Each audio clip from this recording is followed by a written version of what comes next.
Welcome to Mornings on Main Street. I'm your host, Stefanie Miller. With the temperatures dropping and snow coming our way, warming centers throughout Middle Tennessee are opening up to those who need it. I'm visiting here at the Dickson County Family YMCA with the Chief Executive Officer, Paul Pitney, to talk about this warming center here. First off, thanks for your time. No, it's great to be here this morning with you. You know, how many, nights have you been open so far? We'll open up tonight, will be our first night. We open up when it drops below 18 degrees. Okay. And we mirror that after a room at the end's the organization in Nashville. So you'll be opening, so you opened up on Wednesday night, you'll be open up Thursday night. Do you think that'll continue through the weekend? As long as it stays below 18 degrees. So below 18 degrees. How can people track to make sure that you're open? Usually they can call or they can check our Facebook page or Instagram page. We usually post to that. It's amazing how many homeless people have phones, and they check and they'll find out whether or not we're open. And we also partner through a group called Kinsman Redeemer, and they're a nonprofit here in Dickson County that specifically works and feeds the homeless. So they'll put a sheet of paper in with their food packets, and so that the different groups will know that we're open. That is wonderful. How many years has this been happening here at the YMCA? Probably pretty much from the beginning. We've been open about 9 years now. We're still a little YMCA, a baby YMCA, but about 9 years.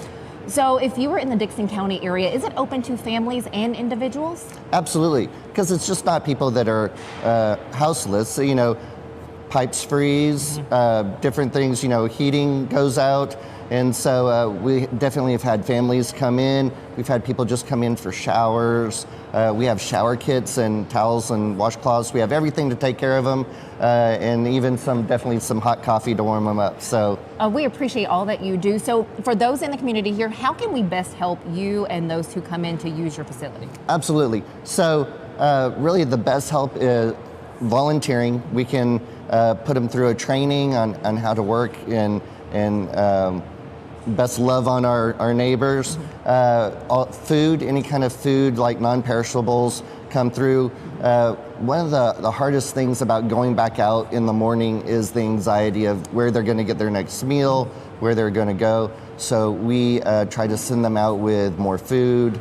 And then Kinsman Redeemer tries to send them out with a tent and a sleeping bag. So if later on down the road they need somewhere else to stay warm, they can use those things. Paul, thank you so much for opening up the YMCA here in Dickson to those who need it. I know they appreciate it, and your community does too, so thank you so much. Thanks. So Dickson County, the Family YMCA, the warming center here in the Dickson County area for those who need to find shelter from the chilly temperatures outside. There are other shelters and centers open throughout Middle Tennessee. When we come back after the break, we'll be speaking with the executive director from Room in the Inn in Nashville, which a number of warming centers have been modeled after. We're going to hear on your donations, what you can make there. But first, we're going to hear about the signs of hypothermia and what you need to look out for. So your first couple of signs of hypothermia is you're going to be shivering a bit. Sometimes you get a little redness on your fingers and toes. And those are the early signs of hypothermia. As hypothermia progresses, so when the body temperature gets really around 90 degrees Fahrenheit, we start to worry about more moderate hypothermia. That's you still have shivering. Sometimes you'll get mental status changes. Sometimes you'll get just a little bit of confusion. You won't be able to reach for things. Your motor function will decrease some. And as you decrease temperature and you get more to severe symptoms, people are more comatose. The shivering stops. That's the big scary thing, is once the shivering stops, that means your body is no longer compensating for it. Your heart rate's going to drop. Your breathing will slow down. Those kinds of things. And then that's when really way prior to that, ideally, you would be in the hospital. So your first couple, when the shivering, that kind of thing, with a little bit of redness in the fingers, then just warm blankets, bring somebody inside. If we're getting to the further stages, obviously get to the hospital and we'll warm you up there. From the Tennessee Valley Weather Channel, this is your weather on Main Street. Good Thursday morning. I'm Kelly Rawson here in the Tennessee Valley Weather Center. All is calm for today until we get to tomorrow, when we are expecting a winter storm for southern Middle Tennessee. I'll have the details here in just a moment. For today, we're going to start things off partly cloudy, temperatures starting off in the lower 20s, eventually rising to above freezing for this afternoon, into the mid to maybe even some upper 30s out there. But we will start to see cloud cover increase throughout the afternoon and evening. Tonight, we will see, again, precip holds off for the evening until we get to the overnight. That's when we're starting to see our first snowflakes. Going to start out light as some snow flurries and some pockets of snow showers, but then by the morning, by about 4, 5, 6 a.m., we're going to start to see some heavier snowfall rates. That's when we're going to see the bulk of the snowfall for us here in southern Middle Tennessee as temperatures look to stay below freezing. Going to be a complete snow event for southern Middle Tennessee with snow totals up to 7 inches likely here. So 4 to 7 inches is what our forecast is calling for. Some isolated totals up to 8 inches, certainly not out of the question. So we are looking at a heavy snowfall event. And again, travel not recommended, going to be quite hazardous throughout the day on Friday, even continuing into the weekend. We will see some melting during the weekend, but then during the overnights, everything will refreeze, causing very slick spots out on the roads. So stay weather aware and stay tuned to Tennessee Valley Weather. Hello, here's the latest news and weather from Main Street Media TV. The city of Clarksville braces for potential winter storm on Friday, deploying fleet of salt trucks and snowplows, urging residents to avoid unnecessary travel and assist with community safety. A congressional panel's report urges further probe into 5th District U.S. Congressman Andy Ogul's campaign finances, suspecting misrepresentation in financial disclosures and possible acceptance of excessive contributions. Former Dickson County Jail officer Calvin Lewis faces 7 new indictments, including promoting prostitution and official misconduct, adding to his initial charges for sexual conduct with an inmate. 6 individuals are facing charges after the Hendersonville Police Department found 6 out of 27 checked businesses non-compliant with state laws on selling alcohol and tobacco to minors. Tennessee Representative Kelly Kaesling proposes a 5% tax on lottery ticket sales, with the revenue to be distributed to local school systems and based on the location of the sale.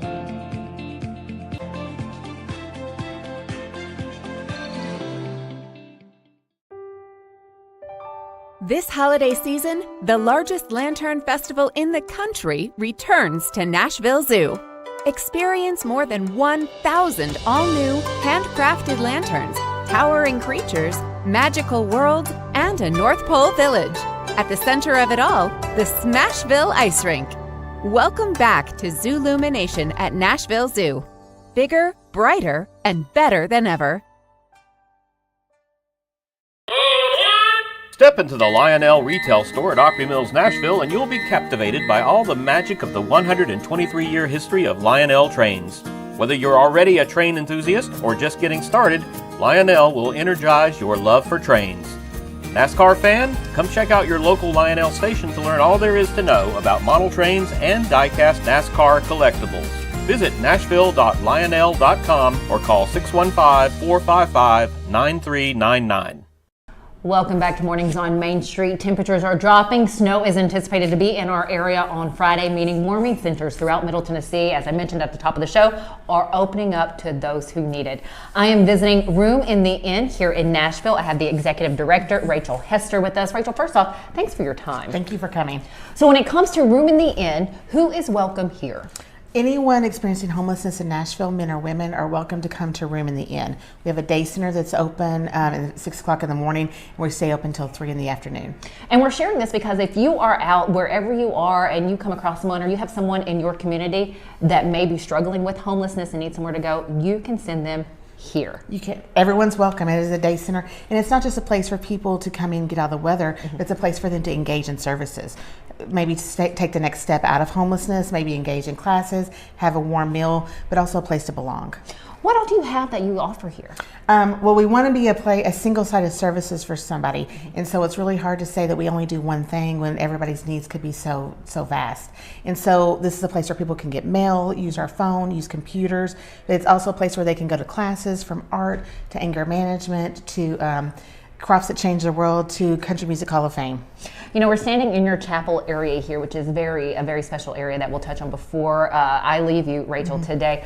Say if you are in the Davidson County area and you can't necessarily get here to Drexel, which is between 7th and 8th Avenue, Where else could we stay that may be associated with Room in the Inn? So while we have congregations throughout the city, everybody does start here. But if you have a friend that's experiencing homelessness that you're worried about, you can always call the police to do a health and safety check. When the temperatures are below 32 degrees, they have the access to transportation that is free, and also the city's cold weather shelter is open, and the bus line will go straight out there as well all night long. How can people get that information? Okay, there is a number that I'm going to let you put up. I'm going to let you read. But the most important thing, I think, for anyone in the community to know is to stay aware. And you never know if you're going to run into someone who's experiencing homelessness, but there are alerts that go out every night that the temperature is below 32 degrees. There's a phone number that you can get a text message that will just let you know directions and what the bus line is. So here it says, my hope is that more Nashvilles will text this right here, OHS alert, and you see that at the bottom of your screen. Text that OHS alert to 888-777. That is if you're here in the Davidson County area. This Room in the Inn has been open to welcome those experiencing homelessness, those who need shelter, for 39 seasons. It has. Unfortunately, there's a continued need for it. But our focus is on, while today it's focused on the cold weather, we really want to focus on housing and moving people forward on their journey. And so we're here year round. And you have helped other cities. And as we were visiting Dickson at the top of the show, talking about the warming center there at the YMCA in Dickson, they modeled their warming center after what you have here. And they're just one of how many cities? Well, I didn't know that they were one of the ones. Okay, so, there's 35 other cities that I actually work with very, very closely to help learn lessons from what we have done that have worked and what we've done that hasn't worked very well. And since this is on topic again for a warming center, this one will be open through March. We are open November 1st to March 31st in the evening time, as long as people are here before 5 o'clock. We will help them find shelter. And then our day services are year round from 6 in the morning is when we open. So if someone would like to reach out to you to say, hey, we want to start something like this in our city, can they still do that? Absolutely. roomintheinn.org is a great place. You can click on myself there. You can click on info there. I'll get that email too. We will respond and let you know. There's a lot of information on the website, but also we do try to respond personally. And I mentioned the room that we're standing in. This is the chapel area here at Room in the Inn. And if you come through Room in the Inn, you are a part of this community. You are part of this community. So the tree behind us is one of 4 trees. We have 750 names. They're on the trees of people who are part of our community who've paid the ultimate price with their life. And so we want to make sure that they're the first people that we remember when we walk through the door and what we're working toward. In this community, you do need volunteers. If someone out there would like to give their time to volunteer, they want some service hours, can they do that? We do need volunteers. We need volunteers to help us on a daily basis, serving a cafe or lunch, and we do that for about 200 individuals every day. And we serve people at the table. We want them to feel like they deserve, they're worthy of that.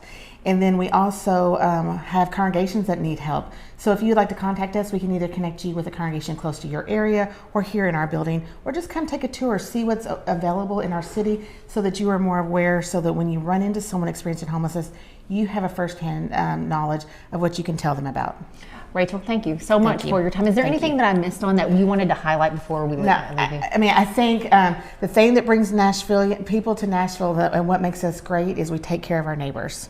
That we do. Love thy neighbor. That is for sure. And that is the hope that will come through here at Room in the Inn. Again, if you need shelter, you need a warm place to stay, check out Room in the Inn. If you are here in the Davidson County area, share that information, that if you have someone in your community that needs a place to stay as the temperatures continue to drop. Again, that text what you need to text and where to text it in the Davidson County area. OHS alert to 888-777. Stick with us. When we come back, we're going to be speaking with Clarksville Urban Ministries and the warming center there in the Clarksville, Montgomery County area. And as we go to break, we're going to leave you with some information about frostbite. So one of the bigger things that we see this time of year is actually trench foot and frostbite. So trench foot is one more common. You don't have to be below freezing for trench foot. It's actually from around World War I. It was called that because soldiers would stay in trenches for months at a time. And basically it's sort of like if you are in a bathtub for too long and you get that sort of wrinkling of the skin, but multiply that by a ton. So the big thing to prevent that, and what I tell patients all the time, is even if it's not below freezing, if your feet are wet, change your socks every day. They tell you that in the Army, change your socks every day, and that will help really prevent that. The other thing is when that progresses, then we worry about frostbite. So there's different stages of frostbite. The way I think about frostbite is very similar to a burn. So everybody knows how a burn is. You have a first-degree burn where you touch the stove and it's kind of that redness. So it's the same thing. You'll see that redness on the hands. You get a little bit of tingling sometimes. As that progresses, you'll get your second-degree burn or second-degree frostbite. So that's you actually start to see blistering on the hands. As that progresses, then you have third degree, and that's when the blistering has kind of progressed. You lose the feeling of that area. Sometimes the skin will turn white. And then your final stages of stage 4 or fourth degree is more of what you think of when everybody says frostbite. That's the black foot. It's already through all the muscle, through the muscle layer. You no longer have feeling in that area, and that foot is dead, or that hand is dead. Room in the Inn Executive Director Rachel Hester says funding is always helpful, but there are 5 items that are always welcome. It's called the 5 to Survive: coats, gloves, hats, scarves, and hand warmers. At Delta Dental of Tennessee, we know our success begins and ends with providing superior quality service, and that includes serving those who need it most. This year, we're celebrating 25 years of giving back to the community we call home. Delta Dental, along with our Smile 180 Foundation, supports Tennessee's dental colleges and oral health education, children's hospitals, free and reduced cost dental clinics, and other like-minded charities. Here's to the next 25 plus years of ensuring healthy smiles.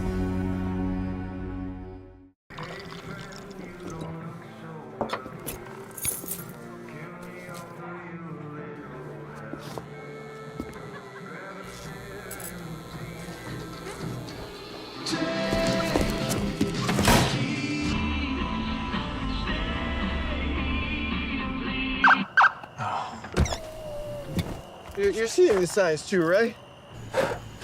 What signs?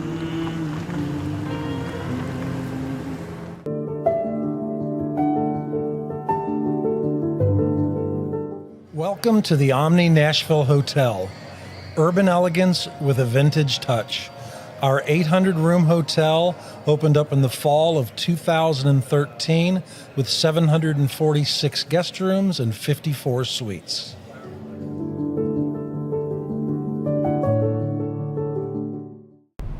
Welcome back to Mornings on Main Street. Warming centers opening up to those who need it all throughout the Middle Tennessee area. We are now highlighting what's here in Clarksville, Montgomery County, and all thanks to Clarksville Area Urban Ministries and Madison Street United Methodist Church. We have the GAP director with us, Deborah Ashcraft, to share with us what they have here for those who need it. First off, Deborah, thanks for your time. Thank you. So this is just a glimpse of what you see behind us, of the cots and the beds set up for those who have already reached out to you to have a place to go. Yes, so our homeless population in Montgomery County keeps increasing. Mm-hmm. So we have this space. We can help up to 125 single individuals. Okay. We're looking at our men's room right now, and it's a common area where they eat, play games, watch TV and things like that. We have a women's room. We can hold up to 25 women. Okay. I think we have 18 right now. We're here for the duration during this cold spell. We're here to save lives this week because it's bitter cold. 8 inches of snow possible? 4 to 6, yes, that's what that's what we're anticipating. Yes, so it's like, okay, so they're in here nightly. We feed them, we get them clean clothes, a shower. Mm-hmm. There's Bible studies that go on periodically out throughout the week that they have the option to attend. There's, like I said, there's puzzles, there's games, there's books. They get case management. We try to find out what they're missing to get them the next step forward, to get them out of homelessness. But with the lack of affordable housing right now in Clarksville, that's a difficult task. If there's a family that's homeless that have children, we put them in hotels. We have a great partnership with the Vacation Motel on New Providence and Gateway Inn and Suites on Exit 4. And we try to determine where the children go to school is which hotel we put them in. So that's great. We have a great partnership with the City of Clarksville and Loaves and Fishes that made arrangements for free transportation at 7:30 in the morning to take them to Loaves and Fishes. So we have time to shut down, clean up, re-gear, and then they come back for free. Okay. And any bus in Clarksville, they can get on there and say, I want to go to the warming center, and they're going to let them get on. They do not have to pay. So we're so thankful for Michelle Austin that got that in the works. The transportation department, Loaves and Fishes, the Well is providing food for us as well. Manna is doing Wednesday night dinners, and people throughout the community are reaching out. And we just need help. What sort of help can the community help with? So volunteers are a big thing, and the biggest need is 11 p.m. to 7 a.m. They're asleep, so you're basically making sure there's not a medical issue or maybe greeting someone new that may come in. Okay. But we need people that can do that shift. Also meal sponsors. We have a sign up on our webpage, and every Facebook page of ours has it on there. Okay. And you can pick a day and a time. Meals are simple because soups and stews and white beans and cornbread, they love it all. Okay. Spaghetti, simple things. It doesn't have to be elaborate.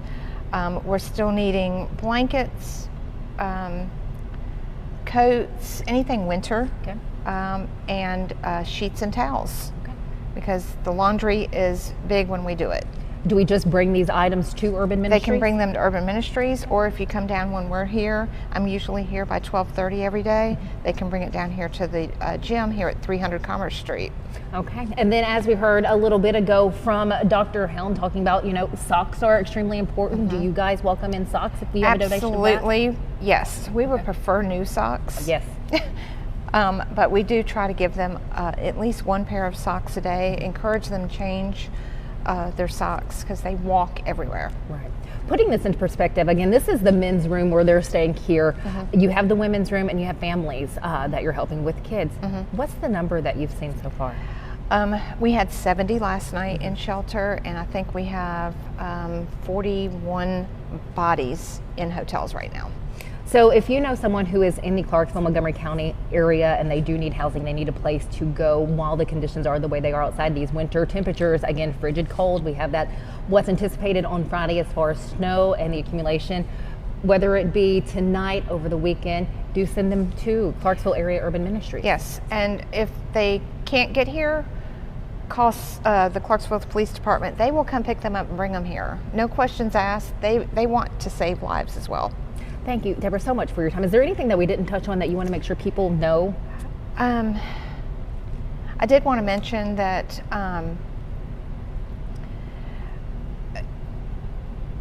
I see a lot of people talking online about the homeless that are out there, and there's a reason they're homeless.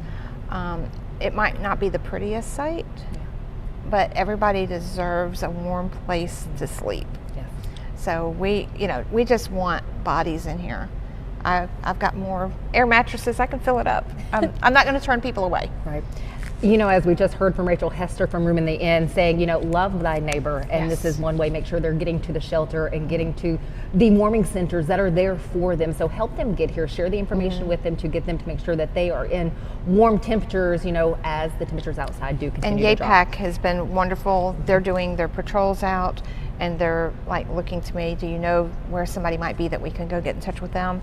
And they help us immensely with supplies as well. So Sherry and her team are fabulous. That is so great to hear that we have so many throughout communities all throughout our Middle Tennessee area. Again, we started in Dickson at the YMCA at the Family Center there in Dickson County, the Room in the Inn there in the Nashville, Davidson County area, and now here, the Clarksville Area Urban Ministries helping those in Clarksville, Montgomery County. Thank you, Deborah, for your time and for Thank sharing you. all of that. As we take care of our fellow neighbors, don't forget about your pets. Make sure that your small and bigger pets are taken care of. We have a couple tips coming up for you in reference to your pets and animals there at home. Thanks so much for joining us. We'll see you back here tomorrow. Again, don't forget your pets. Even with a natural fur coat, winter can be deadly for both dogs and cats unless proper care is given. Be sure to keep them in a warm and dry location and indoors whenever possible. Provide plenty of food and water. Dehydration is especially dangerous in wintertime. When outside, keep them bundled up, limit outside time, and thoroughly clean, including paws, when bringing your pet inside.